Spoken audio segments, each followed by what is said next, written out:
성매수 남성, 즉 성매수자는 어떻게 발각되는 걸까요? 성매매 업소를 단속하면 현장 압수수색을 하게 되는데 이때 장부를 압수합니다. 그러면 경찰은 이를 토대로 성매수 남성을 특정하고 성매매 여성의 진술, 장부 등을 토대로 수사를 하게 됩니다.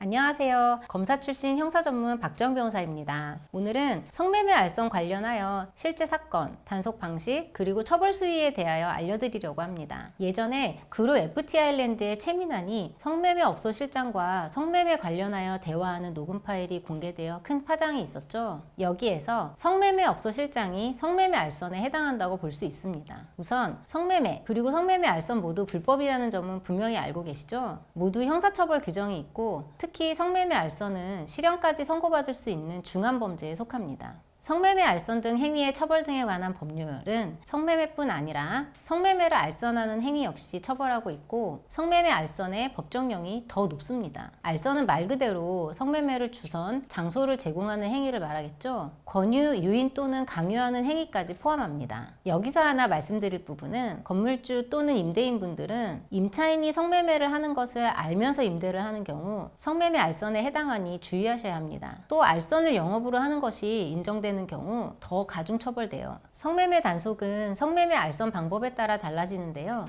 제가 검찰에서 성매매 전담을 하면서 정리했던 유형이 3가지 정도 있습니다. 점점 발전해가는 형태라고 보시면 돼요. 첫 번째는 마사지 업소에서 성매매 알선을 하는 것입니다. 가장 단속하기 쉬운 형태라고 볼 수 있죠. 보통 경찰서 생활안전과 풍속수사팀 경찰관들이 직접 단속을 나갑니다. 성매매 현장을 급습해서 증거를 확보하는 거죠. 그런데 이 방식은 예전에는 단속이 잘 되었는데 계속 단속을 하다 보니 업주들도 조심을 하고 증거를 남기지 않아서 단속 실적이 나오지 않는 경우가 많다고 해요. 그래서 경찰관이 위장수사를 많이 하는데 마사지 업소에 손님을 가장하고 들어가 성매매를 요청하여 성매매 여성이 성매매를 하려고 하면 증거로 수집하는 방식입니다. 이렇게 마사지 업소들이 계속 단속을 당하자 나타난 유형이 일명 OP입니다. 업주들이 마사지 업소는 성매매 알선 범행이 발각당하기 쉬우니 이를 회피하기 위해 오피스텔, 원룸 등 성매매를 할 수 있는 장소를 임차해서 성매매를 알선하는 방식입니다. 유흥업소 밀집 지역에 전단지 명함을 뿌리거나 인터넷 사이트 등을 통하여 영업을 하는 방식입니다. 예전에는 오토바이 바닥에 구멍이 있는 상자를 붙여서 그 상자 안에 명함을 가득 넣어 유흥업소 밀집 지역을 돌아다니면 그 거리 바닥에 이런 명함들이 가득했습니다. 이렇게 성매매 남성을 모집한 후 일종의 검증 절차를 거친 후에 성매매 장소, 즉 OP를 알려주는 유형입니다. 이 유형의 경우에는 경찰이 성매매 남성을 가장하여 OP 위치를 알아내거나 성매매 대금, 입금 계좌 등을 추적하여 업주를 단속합니다. 세 번째 유형이 가장 단속이 어려운 경우인데 인터넷 사이트 등으로 성매매 남성을 모집한 후 성매매 여성을 성매매 남성의 집이나 모텔 등 숙박업소로 데려다주는 일명 출장 성매매 유형입니다. 인터넷 사이트 외에 노출된 것이 거의 없기 때문에 실제 검거까지 하는 것이 매우 어렵습니다. 검사 시절 처리한 사건 중에 경찰이 세 번째 유형에 대하여 기가 막히게 수사를 해서 일당을 전부 검거한 사건이 있었는데 소개해 드릴게요. 이 사건은 총책이 성매매 알선 콜센터를 운영하면서 성매매 남성으로부터 전화가 오면 연락책에게 성매매 여성과 기사, 이 기사를 운전책이라고 하는데 기사를 보내라고 연락을 하고 연락책은 이를 운전책에게 전달하면 운전책이 성매매 여성을 성매매 남성이 기다리는 지정된 장소에 데려다주는 방식입니다. 이 사건은 경찰이 처음 성매매 남성을 가장하여 성매매 여성을 만나고 그 이후에는 운전책과의 카카오톡 내역을 확보한 다음에 일주일 간격으로 운전책의 카카오톡 내역 및 통신 내역을 계속 확보해 나간 겁니다. 그렇게 하다가 결국에는 성매매 알선 콜센터 위치까지 특정했고 그 콜센터 부근에 잠복 근무를 한 다음 총책을 체포함으로써 총책부터 관련자 전원이 검거된 사건이었습니다. 당시 총책을 체포하면서 사무실 등 압수수색을 했는데 무전기, 휴대폰, 장부, 현금이 가득 발견되었던 것이 기억납니다. 그러면 성매수 남성, 즉 성매수자는 어떻게 발각되는 걸까요? 아까 말씀드린 것처럼 성매매 업소를 단속하면 현장 압수수색을 하게 되는데 이때 장부를 압수합니다. 이 장부에 성매매 남성 이름, 연락처, 대금, 방문 횟수 등이 기재되어 있고요. 그러면 경찰은 이를 토대로 성매수 남성을 특정하고 성매매 여성의 진술, 장부 등을 토대로 수사를 하게 됩니다. 처벌 수위가 궁금하실 텐데요. 아까 말씀드린 출장 성매매 사건의 경우 총책, 연락처까지 구속이 되었고 실형이 선고되었습니다. 영업으로 성매매 알선을 한 것이 인정되는 경우 실형이 선고되는 경우가 많고 범죄 수익에 대한 추징도 선고됩니다. 성매수 남성의 경우 범행을 인정하는 것을 전제로 초범이고 성매매 횟수가 적은 경우 기소유예를 받을 가능성이 높습니다. 이때 존스쿨이라고 성매매 예방 교육을 받는 조건으로 기소유예 처분을 받는 경우가 대부분입니다. 그러나 재범이고 성매매 횟수가 많은 경우에는 기소유예 처분을 받는 것도 어려울 수 있어요.